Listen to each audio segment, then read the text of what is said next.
Okay, so I just made my first video for Half Price Living Trusts, and it was out by the hay, and there was probably a lot of chickens and background noise, but you know, I wanted to get people's attention and do something a little bit different. The first time I did my video, I was standing in my suit and tie right behind the big black curtain, and my wife hated it. She said, you know, that's not really who you are. That's not really what you do. And you know, you're a family man and you're dressed up in your suit and tie and everything, but she said, if I would have come to your website and I started seeing you speak with the suit and tie and the black curtain, she's like, I probably would have just moved on. So I hope that was able to get some people's attention, and right now I'm filming in the great room, the living room of my house. The kids are at school right now. And I thought this might be an appropriate place to film my next video, because I wanted to share a little bit about, you know, why we do this type of planning, why living trusts, why should family members be concerned about making sure that their loved ones have their documents prepared correctly in the event that you know, something goes wrong. And that's the point. What if something does go wrong? What if I get sick? What if I die? What's going to happen to my family? And that's a very scary thought. And I want to make sure that my family is protected. I want to make sure that they're going to be okay. That even though they don't have their father around, that we're going to be able to at least provide opportunities for them to have a future. And so living trusts are the best way that I know of to avoid probate. And I've been an estate planning attorney for quite some time now. And there's lots of different solutions that could be used to avoid probate. But the living trust is the simplest way. And why would anyone want to avoid probate in the first place? Well, because probate is a legal proceeding that our loved ones go through when we die. And it can be very expensive, it can be very time consuming, and quite frankly, it's public in nature, which means that anyone can find out what my children inherit from me.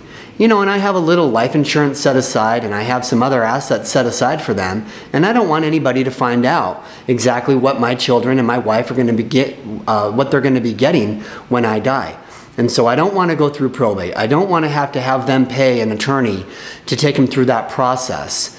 And I want them to be able to get their assets relatively quickly after I've died, so that they can go through that process of mourning and move on with their lives, having the assets in place.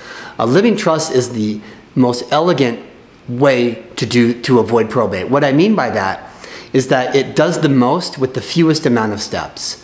So it is very elegant. And in almost every state that I know of, there's going to be attorneys, estate planning attorneys, recommending using a simple revocable living trust in order to avoid probate. Now, the concept of that trust is going to be easy. You have to get the assets out of your name. In order to avoid probate in every state, the solution to avoiding probate is get the assets out of your name now while you're alive.